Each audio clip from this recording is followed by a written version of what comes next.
নমস্কার বন্ধুরা, পিউস কিচেনে তোমাদের স্বাগত। প্রতিদিনের মতো আজকেও চলে এসেছি আরেকটা রেসিপি নিয়ে তোমাদের সাথে শেয়ার করতে। আজকে আমি এখানে বানিয়ে নিয়েছি দেশি মুরগির কষা। দেশি মুরগির কষা বলো বা ঝোল বলো, এটা খেতে যেরকম ভালো লাগে বানাতেও কিন্তু একদমই সোজা। দেখো খুব সুন্দর হয়েছে, কালারটাও খুব সুন্দর এসেছে। তার জন্য আমি এখানে নিয়ে নিয়েছি 1 কেজি দেশি মুরগির মাংস। মাংসটা আমি বেশ পরিষ্কার করে ধুয়ে নিয়ে এসেছি। এখন আমি মাংসটাকে একটা পাত্রে ঢেলে নেব। এখানে একটা পাত্র নিয়ে নিয়েছি, এখানে আমি সবগুলো মাংস নিয়ে নিচ্ছি। সবগুলো মাংস নেওয়ার পরে এখানে দিয়ে দেব আমি পরিমাণ মতো 1/2 চামচ লবণ, আর দিয়ে দেব এখানে পরিমাণ মতো 1/2 চামচ হলুদ। তারপর দিয়ে দেব এখানে ছোট চামচের 1 চামচ লঙ্কার গুঁড়ো। তোমরা যেরকম ঝাল খাবে সেই পরিমাণ অনুযায়ী লঙ্কা দেবে। দিয়ে দিচ্ছি এখানে 1 চামচ আদা বাটা, দিয়ে দেব এখানে 1 চামচ জিরে বাটা,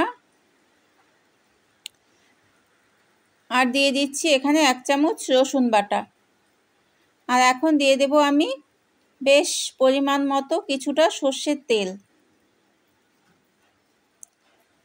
সর্ষের তেলটা দেওয়ার পরে আমি এখানে দিয়ে দেব 3টা মিডিয়াম সাইজের পেঁয়াজ আমি কেটে রেখেছিলাম, সেই পেঁয়াজগুলো আমি এখানে দিয়ে দেব। পেঁয়াজগুলো দিয়ে আমি ভালো করে মাংসটাকে একটু মেখে নেব।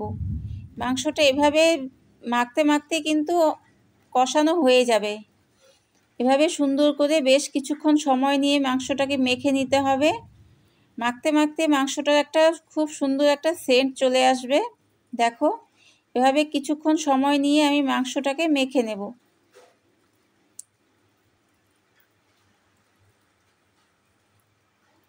এদিকে আমি মাংসটা মেখে নিচ্ছি। মাংসটা আমার প্রায় মাখা হয়ে গেছে। তোমরাও একটু সময় নিয়ে মাংসটাকে ভালো করে মেখে নেবে। তারপর 10 মিনিটের জন্য ঢেকে রাখবে। আমি 10 মিনিটের জন্য ঢেকে রেখেছিলাম মাংসটা।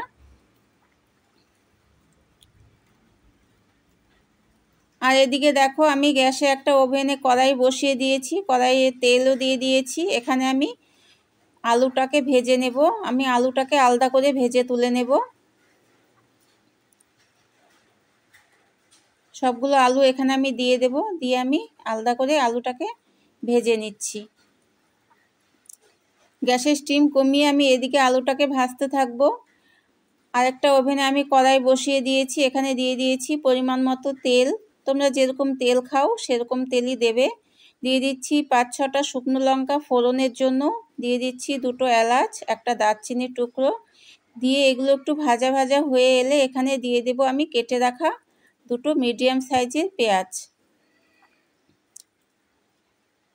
পেঁয়াজগুলো আমি একটু ভালো করে ভেজে নেব।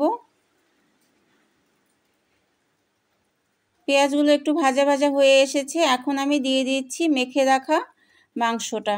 যে মাংসটা আমি সব কিছু দিয়ে মেখে রেখেছিলাম সেই মাংসটাকেও দিয়ে দিচ্ছি। দিয়ে আমি ভালো করে একটু সব কিছু একসাথে মিশিয়ে দেব। গ্যাসের স্টিম কিন্তু এখন আমি বাড়িয়ে দিয়েছি।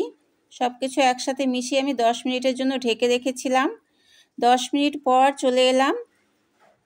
দেখো তেল কিন্তু আমার উঠে এসেছে ওপরের দিকে। এখন আমি মাংসটাকে ভালো করে কষিয়ে নেব। দিয়ে দিচ্ছি আমি এখানে 2টো রসুন আমি ছুলে রেখেছিলাম, সেই 2টো রসুন আমি এখানে দিয়ে দিচ্ছি। আর দিয়ে দেব কেটে রাখা টমেটো।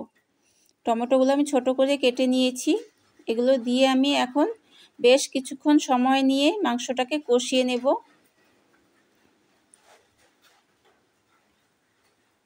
এখন দিয়ে দেব আমি ভেজে রাখা আলুগুলো। যে আলুগুলো আমি ভেজে রেখেছিলাম তোমরা দেখেছো, সেই আলুগুলো এখানে দিয়ে দিচ্ছি। দিয়ে আমি আবার 5 মিনিটের জন্য কষিয়ে নেব।